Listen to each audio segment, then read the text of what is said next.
कि बेशक आप अमृत पीकर देव बन सकते हो, लेकिन महादेव बनने के लिए जहर ही पीना पड़ता है। इसका कतई मतलब नहीं है कि आप लोग पोटेशियम साइनाइड खरीदने के लिए मार्केट चले जाएंगे, दैट हाँ हमें भी महादेव बनना है और हम लोग अब पोटेशियम साइनाइड खरीदने वाले हैं। नो, समुद्र मंथन में जो अमृत निकला जिसे देवों ने पिया, जहर जो निकला उसे शिव जी ने पिया है ना, नीलकंठ ने पिया। वो जहर बेसिकली सेक्रीफाइस को डिनोट करता है कि आप अपनी लाइफ में कितना बड़ा बलिदान दे सकते हैं, कितना बड़ा सेक्रीफाइस दे सकते हैं। जहर मतलब क्या है, आप किसी चीज को कंज्यूम करेंगे तो that will bring the death, है कि नहीं है। तो हम लोग अब आजकल मेडिकल कॉलेजेस में और आईआईटीज में तो ऐसा ही चल रहा है कि अगर आप शिव जी के भक्त हैं तो आपको माल फूकना है। माल मतलब नया टर्म आ गया है आजकल, ये चरस और गांजा जो है बराबर चलने दो। हाँ, ये शिव जी की भक्ति है। धुआं धोर करके रखते हैं और उसके बाद में भोलेनाथ के गाने चला के रखते हैं। हाँ, और बिल्कुल मग्न हो रहे हैं कि वाह इनसे बड़ा भक्त कौन होगा। अलग टोली होती है उनकी। जैसे ही जॉइंट बना उसको रोल किया, हालात तैयार हैं। तो हमें सबसे पहले तो यही समझना है कि अगर आपको महान बनना है, एक तो देव थे और एक महादेव थे, अगर आपको महान बनना है तो बहुत बड़े सेक्रीफाइसेस करने पड़ेंगे। ये सबसे पहली चीज है। मतलब आप अमृत पीकर देव तो बन सकते हो, लेकिन महादेव तभी बनोगे जब आप सेक्रीफाइस करोगे। और हर इंसान के पास में महादेव बनने का मौका होता है। कैसे मौका होता है? आपकी फैमिली में बहुत बार टफ सिचुएशंस आते हैं, टफ हालात आते हैं, आते कि नहीं आते? तो फैमिली में बेसिकली वैल्यू उसी की बनती है, इज्जत उसी की होती है एट द एंड जिसने कुछ सेक्रीफाइस किया। अगर आप फैमिली मेंबर से कुछ चीज मांग कर ही खुश रहेंगे, कोई चीज लेकर ही खुश रहेंगे, उन्हें कुछ देंगे नहीं, तो आपकी वो वैल्यू बनी नहीं पाएगी जो आप बना सकते थे। तो महान बनने की शुरुआत जो है ना, वो आपके परिवार से ही हो जाती है। आप कितना सेक्रीफाइस कर सकते हैं। तो जब समुद्र मंथन से जहर निकला तो महादेव ने उसे पी लिया और यहीं पर रोक लिया ताकि उसके टॉक्सिक इंपैक्ट्स ना आए। अगर वो पूरा निकल जाते तो जहर का इंपैक्ट तो आता ही आता। तो उसकी वजह से उनका जो गला था वो बिल्कुल ब्लू हो गया। That is why he is known as Neelkanth. खैर, तो जब मैं मेडिकल कॉलेज में था तो वहां कई महादेव थे। मतलब जिस दिन कोई भोलेनाथ का नया गाना आ गया उस दिन तो माहौल बनना तय है।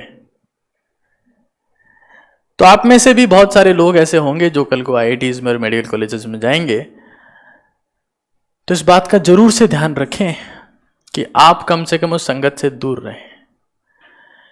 क्योंकि मेरे साथ के 10 लोग थे, उसमें से 7-8 लोग माल खींचते थे, उसमें से 4 लोगों का साइकेट्रिस्ट से ट्रीटमेंट चला है।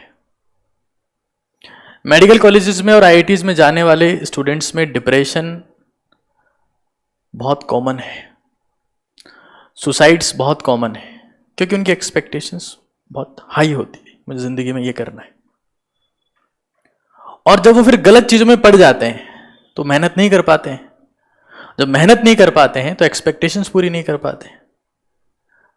जब एक्सपेक्टेशंस पूरी नहीं कर पाते हैं तो और ज्यादा गलत नशा करते हैं, फिर वो फिनिश हो जाते हैं। तो बहुत जरूरी है कि आप गलत आदतों से दूर रहें, महादेव को फॉलो करें, लेकिन कुछ अच्छी चीजों को लेकर।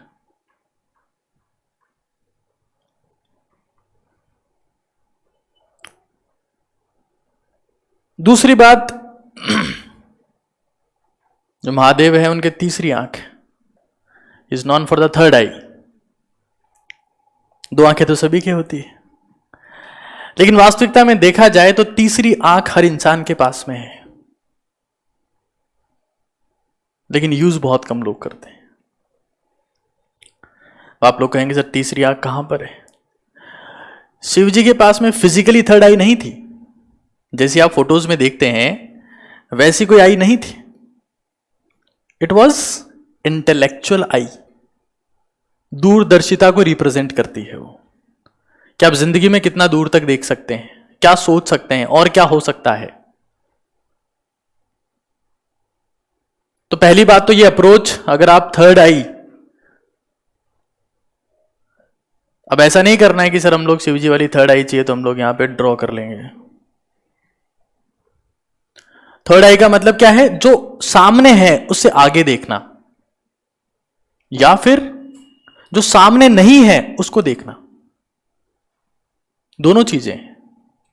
जो सामने नहीं है उसको देखना will help you in revision, और जो सामने है उसके आगे देखना will help you in question solving. कैसे? मान लीजिए मैं बस में ट्रेवल कर रहा हूं, मैं यहां पर आता हूं पढ़ने के लिए और मेरा गांव यहां से 30 किलोमीटर दूर है, ठीक है। अब मैं आंख बंद करके ये सोच रहा हूं कि आज मैंने क्या पढ़ा है, आज मैंने क्या नया सीखा है, कल मैंने क्या पढ़ा था, और जो चैप्टर मैंने पढ़ा है क्या उसको मैं बंद आंखों से रिवाइज कर पा रहा हूं? क्योंकि रिवीजन जो है वो खुली आंखों से नहीं होता है, बंद आंखों से ही होता है। जब आंखें बंद कर लेते हैं तो आपकी तीसरी आंख काम करती है, वो आंख जो आपके दिमाग में है, वो आंख जो आपके दिमाग में है, जो सामने कुछ ना होते हुए भी बहुत कुछ देख लेती है कि नहीं है? तो that will help in the revision. और एक तीसरी आंख आपको हेल्प कर सकती है, आप क्वेश्चन सॉल्व करते हैं उस वक्त, कि आपको डेटा दिया हुआ है, आपने डेटा देखा और फिर डेटा से आपने एनालाइज किया कि हां ये और क्या पूछ सकता है, ठीक है। तो that is also a third eye. तो तीसरी आंख हम में से सबके पास में है, आप किस तरीके से इस्तेमाल करते हैं बहुत इंपॉर्टेंट है। तो पहली बात सेक्रीफाइस। आज जिस उम्र में आप लोग हैं उस सेक्रीफाइस करने की सबसे बढ़िया उम्र है, समझ रहे हैं आप लोग? डिस्ट्रैक्ट होने की भी सबसे बढ़िया उम्र यही है। ये वो उम्र है जिसमें इंसान का दिमाग हाईजेक हो जाता है हार्मोन से, समझ रहे हो ना आप लोग? एक मैसेज आपके पास में आया और आप तो पहली नजर में कैसा जादू कर दिया। तो ये उम्र आपके पास में है सेक्रीफाइस करने की, और मैं सच कह रहा हूं, जो सेक्रीफाइस करता है एट द एंड आगे वही बढ़ता है। तो हर एक के पास में शिवजी बनने का मौका है, सेक्रीफाइस करके चीजों को इस तरीके से देख के जिस तरीके से वो नहीं दिख रही है, हर एक के पास में मौका है। भांग पीने से कोई शिवजी नहीं बन जाता है साहब। हाँ, अपन ने भांग पी ली और मस्त हो गए, यही शिवजी की पूजा है? नहीं, ऐसा नहीं है। तीसरी बात यह कि आप बहुत ड्रास्टिक सिचुएशन में भी शांत तरीके से काम करना या शांत रहना, ये भी आप शिवजी से सीख सकते हैं। माथे से गंगा बह रही हो, कितना पानी फील होता होगा? हाँ, यहां पर नाग देवता लिपटे हुए हैं, एक आध बार फूंकार वो भी मार देते होंगे बीच बीच में, फिर यहां पर चांद भी है, उसके बाद भी शिवजी बिल्कुल शांत होकर बैठे इन द मेडिटेशन पोज। मतलब आपके आसपास, आपके घर में, आपके क्लास में कितना डिस्ट्रैक्शन है उससे आपको फर्क नहीं पड़ना चाहिए, अगर आप वास्तव में फोकस्ड हैं तो। अगर आपके गोल डिफाइंड हैं, आप फोकस्ड हैं, तो आसपास का डिस्ट्रैक्शन आपको भटका नहीं सकता। देवों के देव महादेव बनने के लिए बहुत सारी चीजें होनी चाहिए आप में। आपको क्या लगता है कि सब मजाक है? नहीं, इट रिप्रेजेंट्स ए लॉट। हाँ, हालांकि मैंने ये देखा है कि लोग अक्सर भांग घोट कर ही खुश रहते हैं इस दिन, वो एक अलग बात है। और आईआईटीज में और मेडिकल कॉलेजेस में जो ट्रेंड चल रहा है अभी, माल फूको, गांजा पी लो, चरस पी लो, गर्ल्स में भी ये चीज़ कॉमन हो चुकी है आजकल। बॉयज़ में तो खैर कॉमन थी। इट्स वेरी इंपॉर्टेंट हम वो सीखें जो हमें सीखना है।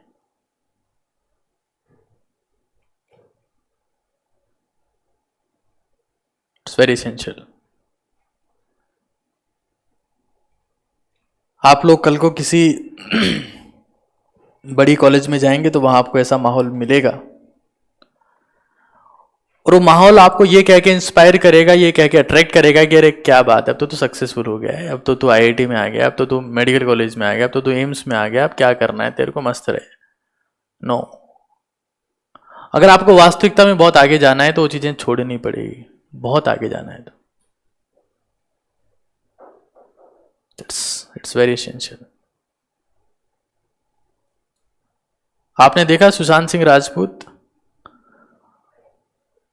उनका AIEEE में 7th रैंक था, उनका AIEEE में 7th रैंक था।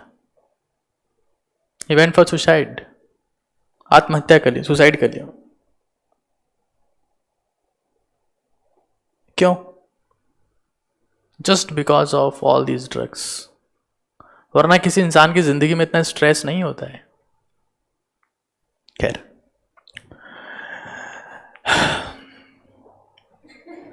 आगे चलते हैं हम लोग।